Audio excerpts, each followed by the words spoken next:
मेरे प्यारे दर्शकों, आप विवेश त्रिवेदी की ओर से होली की अग्रिम बधाई स्वीकार कीजिए। अपने चैनल जनता चौक लाइव पर मैं इस बात की पड़ताल कर रहा हूं कि बिहार में किसकी गारंटी है।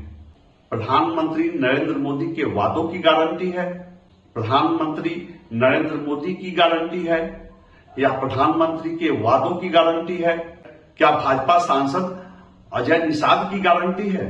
पहले एपिसोड में मैंने प्रमुख बिंदुओं पर प्रकाश डालते हुए आपको बताने की कोशिश किया कि प्रधानमंत्री की घोषणाओं, दावों, वादों की गारंटी है कि नहीं, कि सच्चाई क्या है, गारंटी है भी या कोई गारंटी नहीं है। आपको याद होगा कि छठे कारण की चर्चा करते हुए मैंने आपको बताया कि मुजफ्फरपुर का नाम महाजानपुर क्यों है।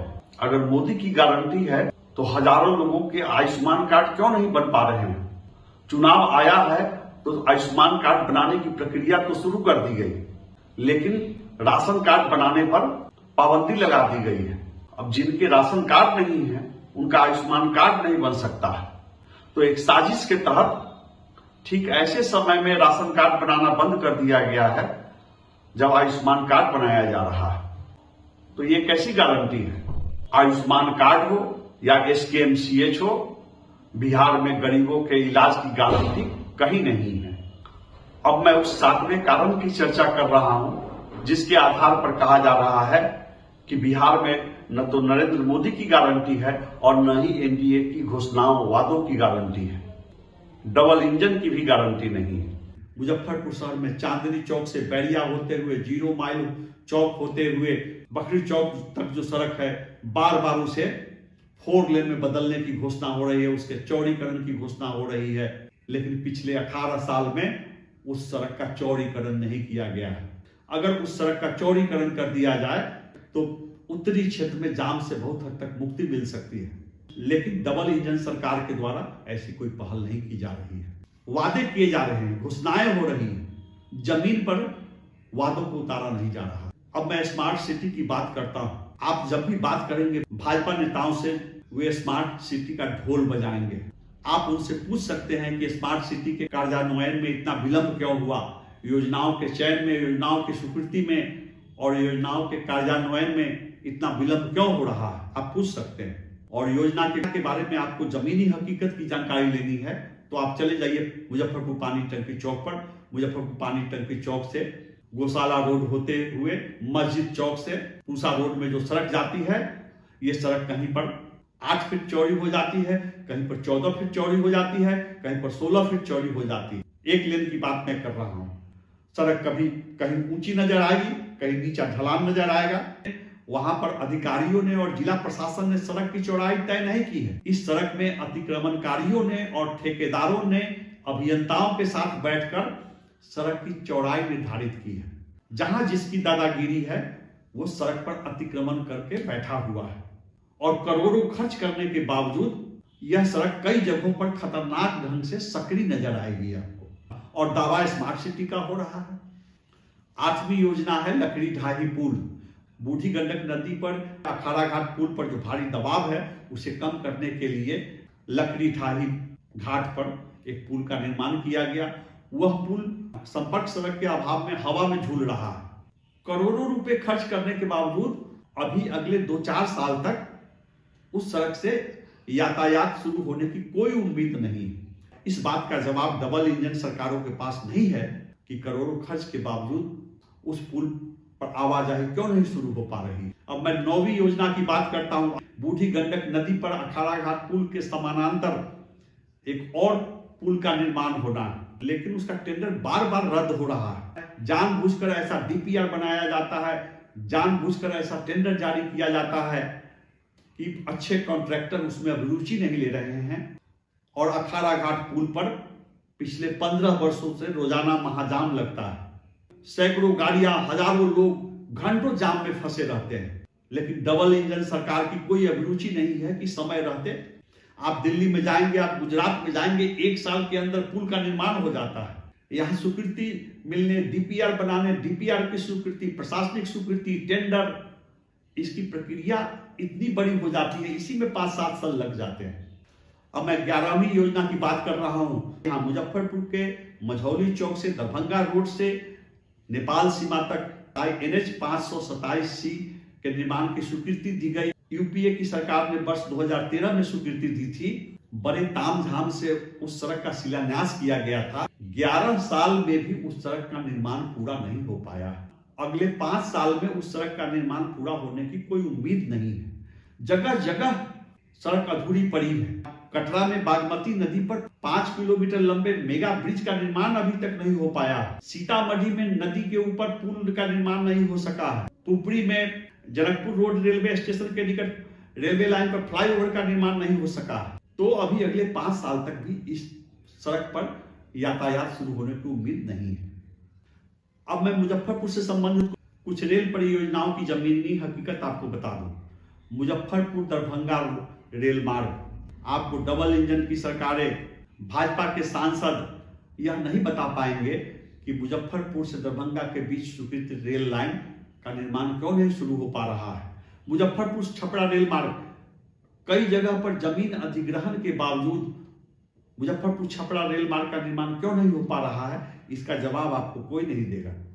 मुजफ्फरपुर शहर में रामदयालु नगर में फ्लाईओवर का निर्माण शुरू नहीं हो पा रहा है। गोबरसही गुमटी के पास फ्लाईओवर का निर्माण शुरू नहीं हो पा रहा है। बीबीगंज में रेलवे गुमटी पर फ्लाईओवर का निर्माण शुरू नहीं हो पा रहा है। शहर में नीम चौक और मिठनपुरा के बीच फ्लाईओवर का निर्माण नहीं शुरू हो पा रहा है।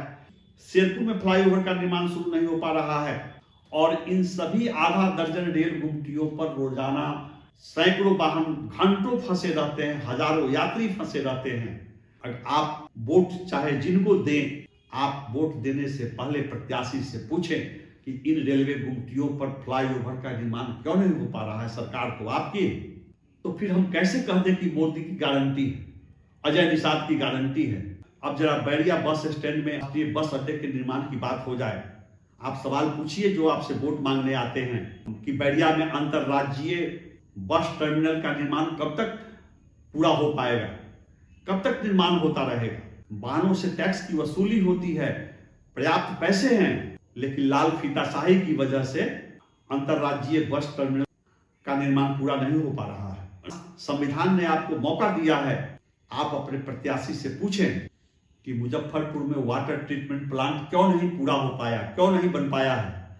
आप अपने प्रत्याशी से पूछें कि मुजफ्फरपुर में कचरा निष्पादन प्लांट क्यों नहीं बन पाया है, वाटर ट्रीटमेंट प्लांट क्यों नहीं बन पाया है। आपका हक है इन सवालों को रखने का। आप मेरी बातों पर विश्वास नहीं कीजिए।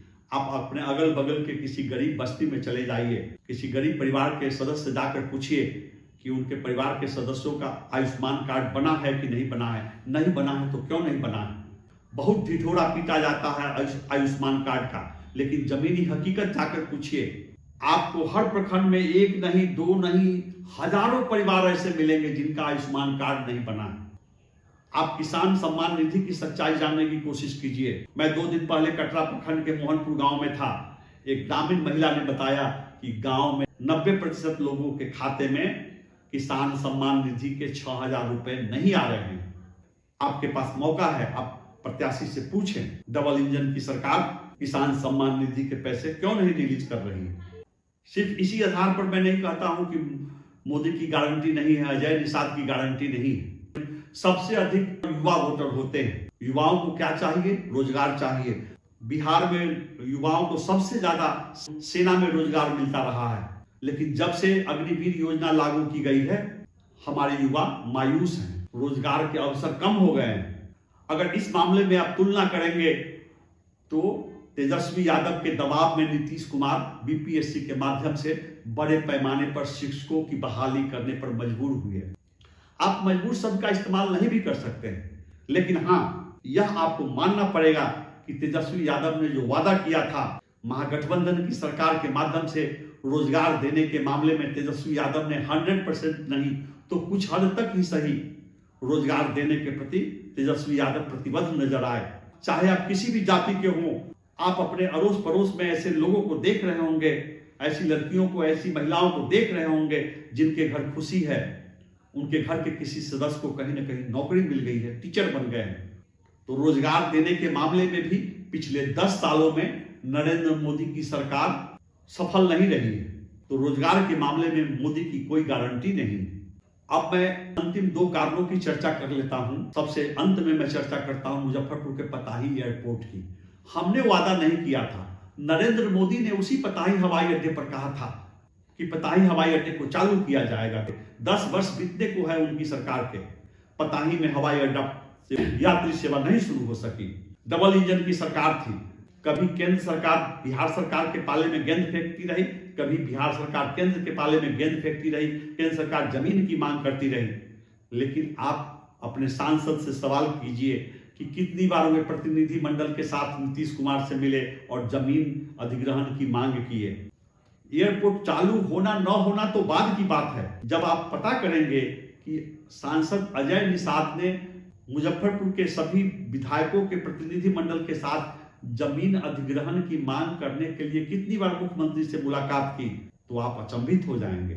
सच यह है कि सांसद ने कोई प्रयास तक नहीं किया, उनके मुंह से बकार नहीं निकला, सांसद ने कभी जुबान नहीं खोली।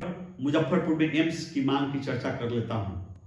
बगल में दरभंगा में एम्स के निर्माण की घोषणा की गई, लेकिन जानबूझकर इस परियोजना को जमीन अधिग्रहण के चक्कर में, स्थल निर्धारण के चक्कर में फंसा कर रखा गया।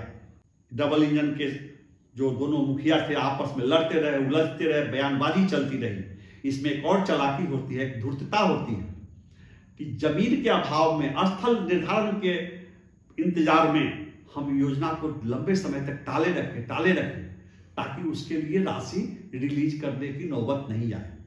घोषणा करने में क्या है, वादा करने में क्या है। हम घोषणा कर देंगे कि हम बिहार को देंगे, उत्तर बिहार को एक एम्स देंगे, और मैं पूछता हूं कि ठीक है आप दरभंगा को भी एम्स दीजिए, लेकिन मुजफ्फरपुर को भी एक एम्स क्यों नहीं। आप कभी जाकर देखें एसकेएमसीएच में, अगर आप अपने कभी किसी रिश्तेदार को, अपने घर के किसी सदस्य को भर्ती कराने गए हैं एसकेएमसीएच में, या कभी किसी बीमार को देखने एसकेएमसीएच गए हैं, तो आपको पता होगा कि किस तरह से मरीजों से ठसाठस भरा होता है। पूरे उत्तर बिहार के मरीज आते हैं एसकेएमसीएच में, फर्श पर पैर रखने की जगह नहीं होती है। तो मुजफ्फरपुर में मरीजों की भीड़ को देखते हुए एक अतिरिक्त एम्स क्यों नहीं।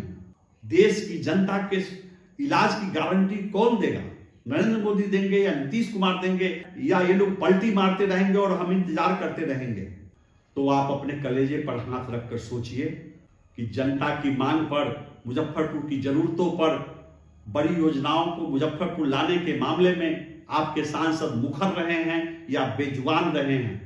उनके मुंह से आवाज निकलती रही है या वो कुछ बोल नहीं पाते हैं, और उसके बाद अपना निर्णय लें। आप वोट किसी को दें, मैं यह आपको नहीं कहूंगा कि आप किसे वोट दें और किसका समर्थन दें, लेकिन आंख मूंद कर यह नहीं कहें कि फलाने पार्टी की गारंटी है, फलाने नेता की गारंटी है। पहले सवाल करें और सवालों के जवाब को अपने दिल दिमाग से तौलें, अपने दिल दिमाग की तराजू पर तौलें और फिर निर्णय लें। आप इसी तरह मेरे साथ बने रहिए। मैं समसामयिक घटनाक्रम पर आधारित जन समस्याओं से जुड़ी खबरें लेकर आता रहूंगा, राजनीतिक विश्लेषण लेकर आता रहूंगा। आप मेरे चैनल को सब्सक्राइब कीजिए, मेरे वीडियो को लाइक कीजिए और इसे अधिक से अधिक शेयर कीजिए। नमस्कार।